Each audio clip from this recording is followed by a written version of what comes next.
Welcome to Switch Center and Around the Horn news show, where we're going to recap some of the things we talked about on our podcast that you can see in the video here. I'm Quinn. I'm Burge. I'm Trey. Final Fantasy VII Remake dropped on Switch this week, and despite being a 5-year-old game, it's topping the sales charts. What could this mean for future third-party developed games coming to the Nintendo Switch 2 console? I booted up the game and I legitimately was like, did I accidentally boot up my PS5 because it looks that good? I mean, maybe that's delusional, maybe that's a little bit like Nintendo fanboy of me is a better way to put it. Yeah. But I think it just looks fantastic. It did come out like 5 years ago, so it is an older game, but it is crazy to see how beautiful that game looks and just think, I'm playing this on a Nintendo system. Not only that, I'm playing it on a handheld system.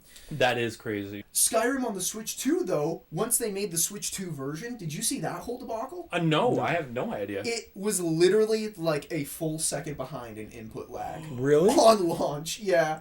People were posting videos where they like moved the control stick and then it was like 1 second. Like that. Like it was unplayable. Oh. So that's the other side. You have to actually put effort in. You can't just shovel crap and expect people to buy it. Like, people are gonna figure it out now. Mm-hmm. Now that Final Fantasy VII shows, hey, it can be done, I really hope that people figure it out. Last point about Final Fantasy VII, why I think it's performing so well as opposed to other third-party games. It's $40. Oh my gosh. Did you know that? They're selling it for $40. No. Nintendo themselves, That's good Big stuff. Daddy Nintendo, sells Wii games from 15 years ago for a full $60 price. It's egregious. And then the most beautiful game on Switch, in my opinion, is only $40. Speaking of $60 games that they're selling again, let's talk about Donkey Kong Returns. In other re-release news, Donkey Kong Country Returns drops on its 4th consecutive Nintendo console in a row, 16 years after its initial release. What's up with that? So, Donkey Kong Country Returns has been remade yet again. The first release of it, when Donkey Kong returned to his country, was November. And by gosh, did he? My God, that monkey really did return. November 21st, 2010. It released on the Wii. 2010? Yeah, to move, you shake like this. Shake to move? Yeah, you shake to move. That's what I like to hear. Yeah. Some good old motion It controls. was horrible Motion because it's a technology. pretty, I know it's horrible, but it's a pretty difficult. No, it's amazing. One of the tightest platformers of its era that you had to control with motion controls. It's so good. It's so funny. The thing is, look you're at the not look even in being Burge's sarcastic. eyes. This is I- what annoys I am me. not being sarcastic. He's so sinful. It's so funny. They're so sinful. You need to because- perfect motion technology. Did, You can both perfect a did Wii both remote. of you play this game? Nope. Nope. 2010, it initially comes out. 2013, it's brought to 3DS. Nintendo Switch, it's brought over. That was last year, right? 2024. Yeah. And keep in mind, the Tropical Freeze is covering this whole middle section being released and re-released as well. No, sorry, it came out January 16th, 2025. So What? it's a game that I got for free on 3DS is being sold at $60 15 years after its initial release. And here's the kicker. It looks worse on the Switch than it did on the Wii back in 2010. But now they've finally fixed it because just this week it has a Nintendo Switch 2 version. Everyone loves it. And they think it looks great. Hey guys, now we're gonna open up a pack!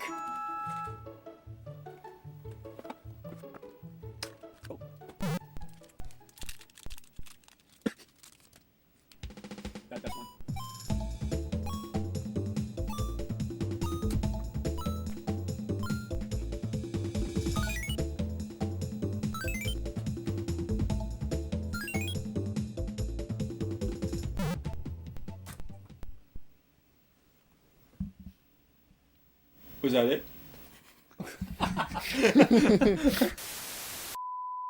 New GameCube games are coming to the Nintendo Switch 2 per a recent product leak. This is horrible news for Metroid fans.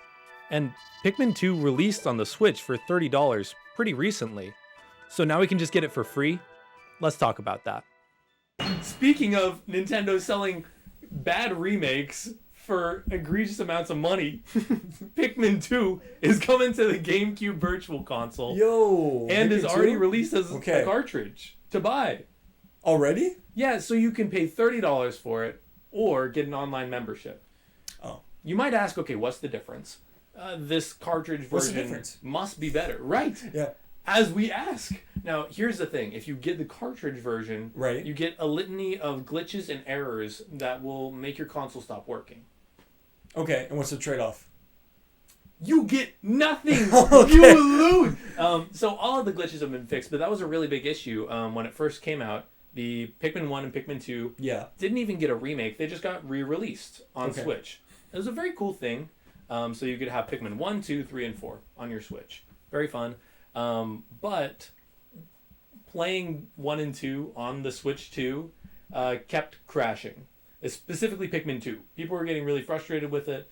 And now I just think it's really funny that this game that they put in a lot of effort to get running is now just on a proprietary GameCube emulator on the Switch 2. We've got new colorways for the Switch 2 Joy-Cons. Are they packed with new features, or are they just a measly money grab? Here's our thoughts. Joy-Con 1s versus Joy-Con 2s. What do you think?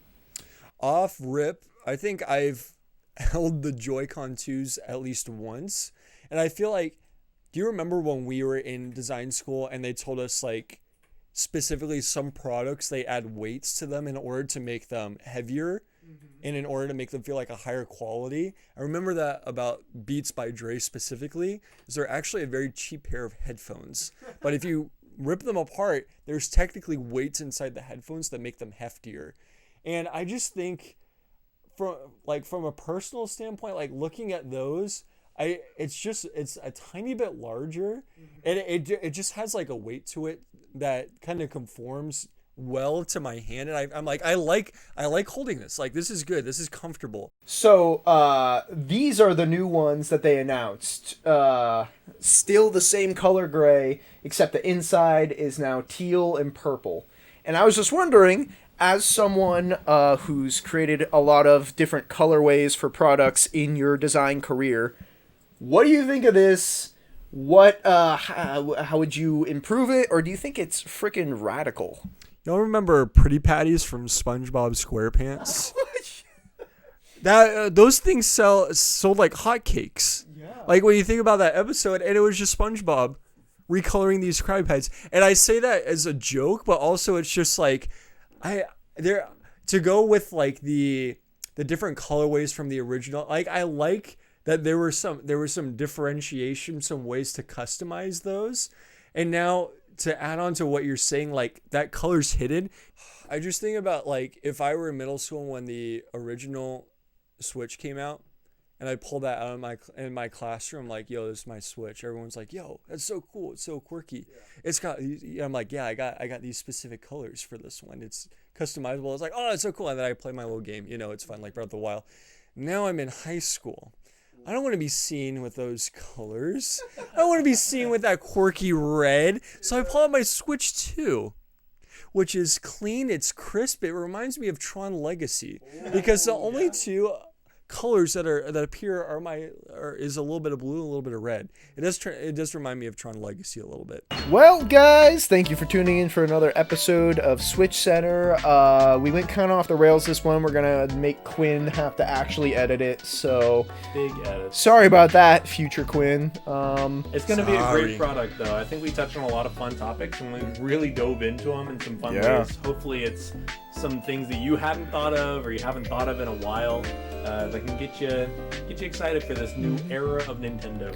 Next week, get our live reactions to the Tamagotchi Life Direct that's coming out tomorrow morning. We are so excited to watch that. Not live, because we will be at work, but we will have reactions. We have responsibilities, but we will react when we have time. You know it.